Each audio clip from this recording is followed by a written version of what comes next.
میرے اور آپ کے آقا و مولا نے ارشاد فرمایا قیامت کے دن میرے سب سے قریب وہ ہوگا جو کثرت سے میرے اوپر درود پڑھنے والا ہوگا. تو یہ حضور کی قربت کا ضامن ہے درود. تو اس لیے اپنی اولاد کو حضور علیہ السلام پر درود پڑھنے کی ترغیب دو. بچپن میں ہی اپنے گھر کے اندر مجالس درود قائم کرو. روزانہ کی بنیاد پہ ہو تو بہت اچھا، نہیں تو ہر 8 دن کے بعد ایک دن ضرور متعین کر لیا جائے. جمعۃ المبارک کے دن کثرت کے ساتھ درود پڑھنے کی ترغیب دی گئی ہے اور فرمایا اس دن فرشتے حاضر ہوتے ہیں.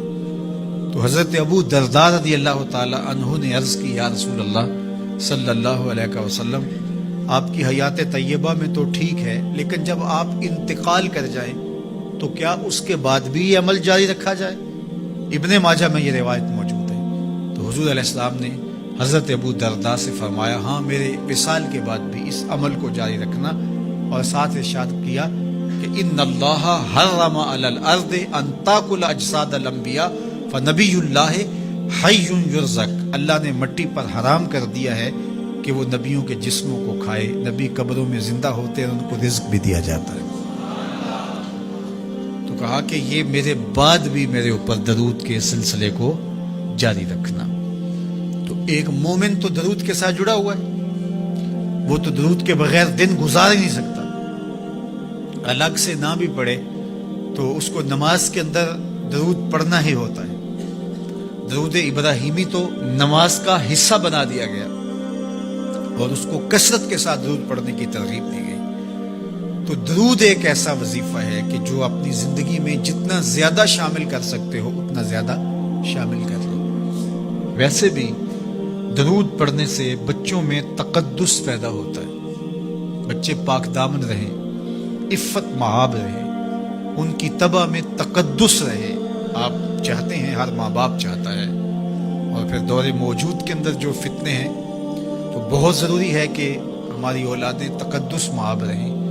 تو ان کو درود کی ترغیب دو تو اس کا عملی نتیجہ یہی ہوگا کہ ان میں تقدس کا جوہر پیدا ہو اور ان کی عصمت کی حفاظت رہے گی.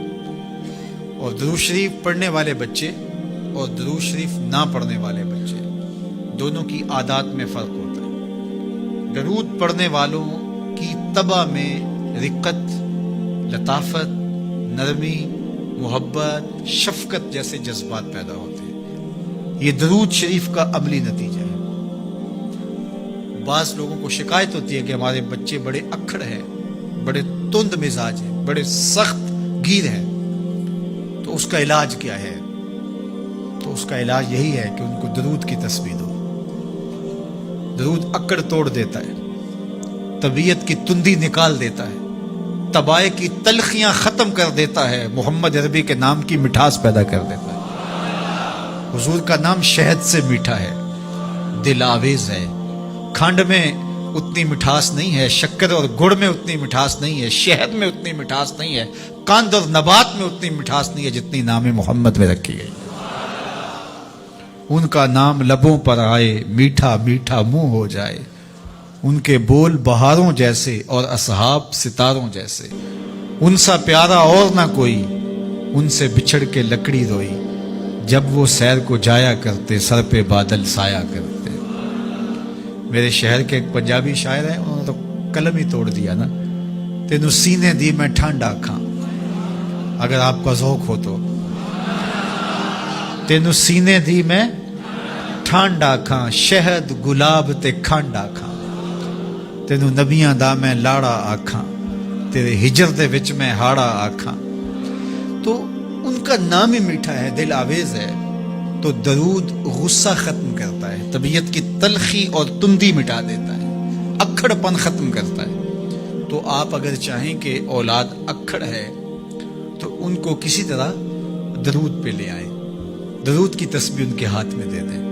تو ان کی طبع میں نفاست بھی آئے گی، ان کی طبع میں لطافت بھی آئے گی، ان کی طبع میں رقت بھی آئے گی، ان کی طبع میں محبت بھی آئے گی، ان کی طبع کے اندر جو ہے وہ لیاقت بھی پیدا ہوگی. درود پڑھنے والا بچہ ذہنی استعداد میں درود نہ پڑھنے والے بچے سے بہتر ہوتا ہے. یہ بھی آپ تجربہ کر کے دیکھ لیں.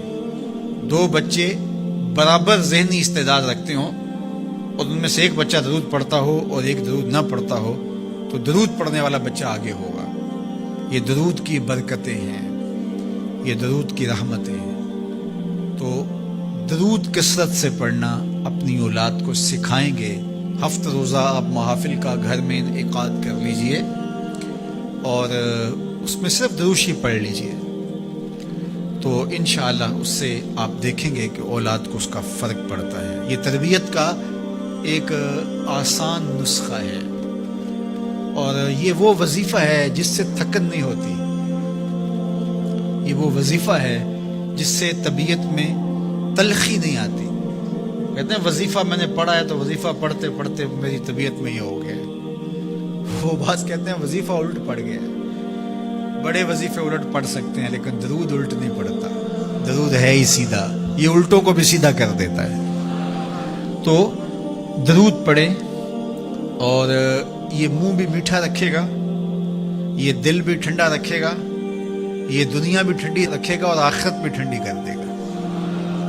درود چراغ بھی ہے, درود کستوری بھی ہے, خوشبو بھی ہے, مہک بھی ہے, شہد بھی ہے, گلاب بھی ہے, کھنڈ بھی ہے اور سینے کی ٹھنڈ بھی ہے. تو درود اپنی طبع کے اندر اچھی طرح سے راسخ کر دیں اور اپنی اولادوں کی طبع میں اس کو راسخ کریں. اس سے آپ عملاً دیکھیں گے, میں سالوں کی بات نہیں کرتا, اشروں مہینوں کے اندر آپ فرق